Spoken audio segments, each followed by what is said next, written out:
Ano po ba ang advantage ng AIM sa ibang pang network marketing companies?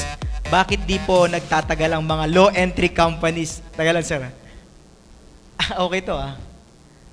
Ang Ikaw, tanong dito, Tama-tama yan sa'yo, Roy, kasi nung araw, marami kang alam na low entries eh. hindi ito, ang tanong kasi dito mga kapatid, ano daw pagkakaiba? Siguro so itong unang tanong, sagutin mo. Sige, Yung huli, ikaw. ako. Ang sige. unang tanong, ito sa'yo. Ano po ba ang advantages ng AIM sa iba pang network marketing companies? Ano yan, mahabang usapin yan, pero again, i-concise ko. Number one, malaking bagay yung extensive experience nung tatlo. Ako, matagal ko nang pinag-aralan ng networking, I train a lot. No? I train a lot of people. Pero ang laking advantage yung experience ni Doc Ed, ni John Esperin at saka ni FM. Nagkaroon ng synergy yung partnership nila.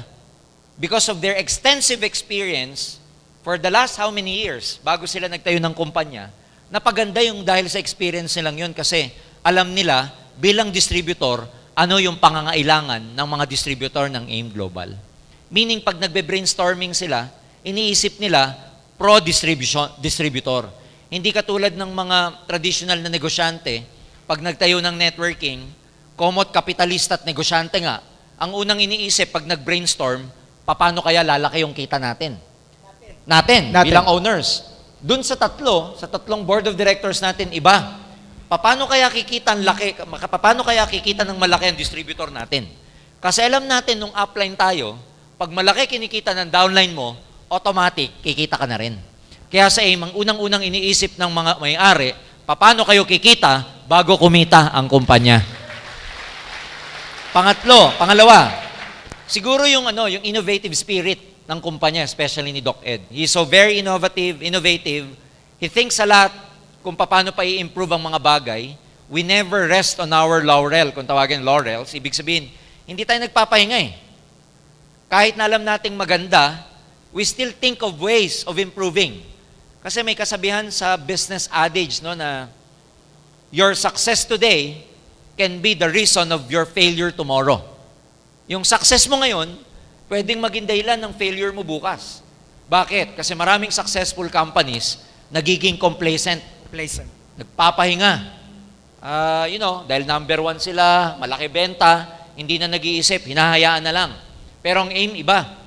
Tayo po, ang advantage natin, we keep improving and we keep empowering our people. Yes sir, ako nabasda ko, aggressive eh. Oo, very aggressive yung tayo. mga pinapadala-dala, grabe aggressive tayo. Although we do not claim na perfect tayong kumpanya, hindi naman natin kiniklaim na lahat perfecto sa atin. Meron din tayong shortcomings, may mga pagkukulang din, may mga hindi rin pulido pa nga sa pagtakbo.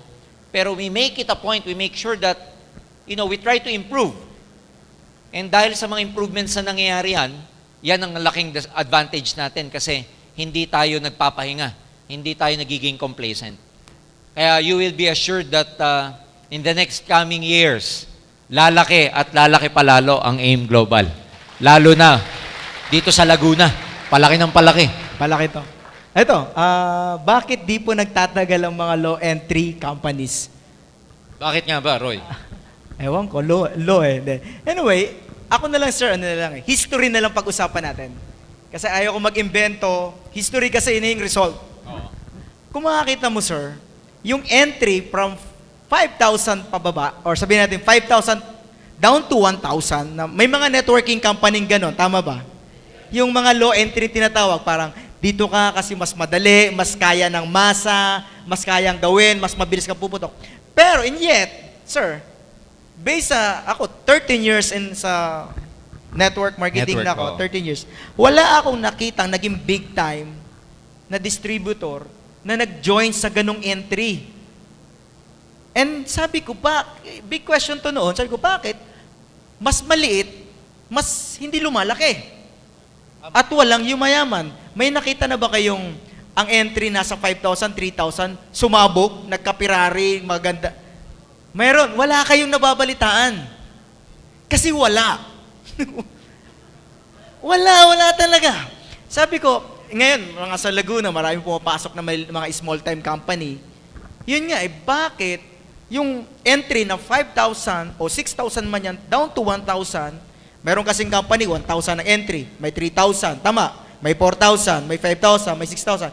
Pero, how come, walang yumayaman? Pero mas madali daw to magpa-join. History to, sir, wala talaga. Pero, kung makakita mo rin sa history, ang mga nagiging big time, 8,000 nga 8,000 to 9,000. Dito sa bracket na to, tandaan nyo, nasa 8,000 to 10,000. Diyan lang ang mga nagiging big time na distributor. Ngayon, saan ka magjo-join? Kung alam mo ang history nito, walang nangyayari. Tama po. Yan, sir. Ikaw tatanong ko, sir, bakit? In fact, Roy, para sa kaalaman ng bawat audience natin, in fact, may mga networking companies, mga kaibigan, na ang entry level, 50,000, 100,000, 150,000, at tumatagal sila. They are existing. Yun nga lang, hindi sila malaki. Pero alam nyo ba, may mga networking na 50,000 ang entry, 100,000 and 150,000, Oo. but they are around. Nandyan pa rin sila. Nandyan. Buhay.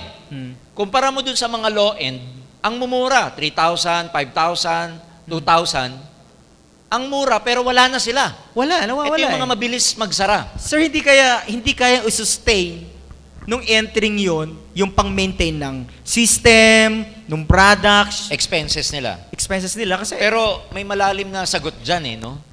Pinag-aralan po kasi, hindi lang naman tanong to sa Pilipinas Tanong ng consumers to sa buong mundo. Bakit maraming tao sa buong mundo, in general, they will not go for low entry? Kasi people will still go for quality.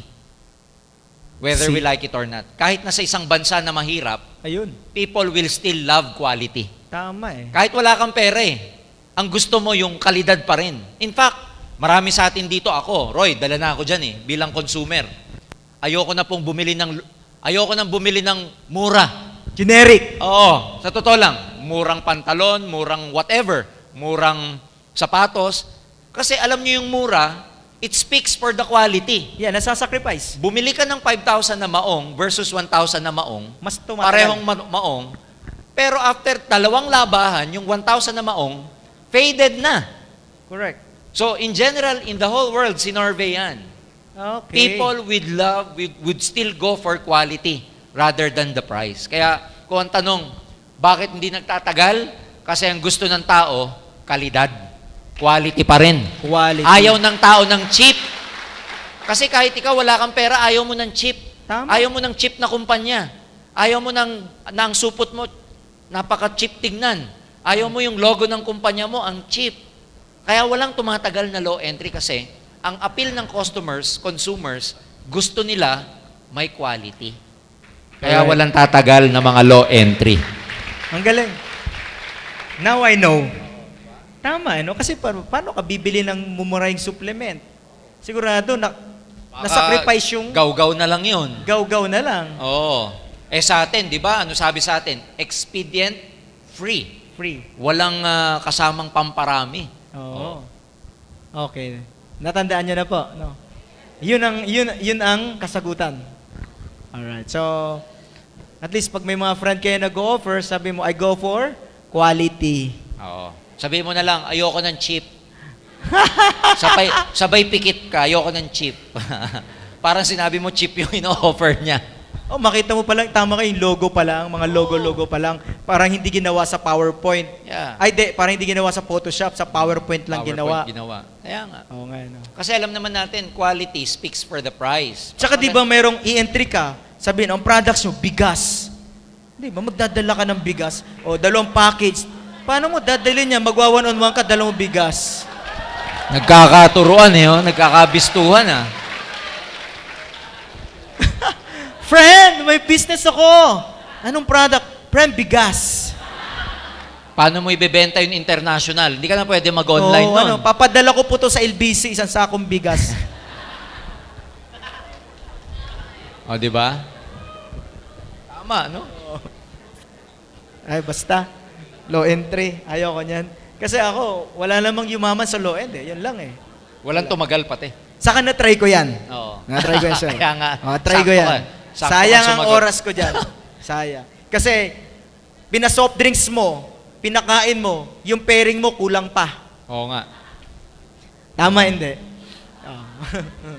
Okay. Saka, Sige. di ba tayo nga, ang ina-aim nga natin, actually, kayo, di ba, kulang yung one head, di ba? Dapat ilan? 7 heads. Di ba, dapat yung consciousness mo, abundance, di ba? Para maging mayaman. So, yan.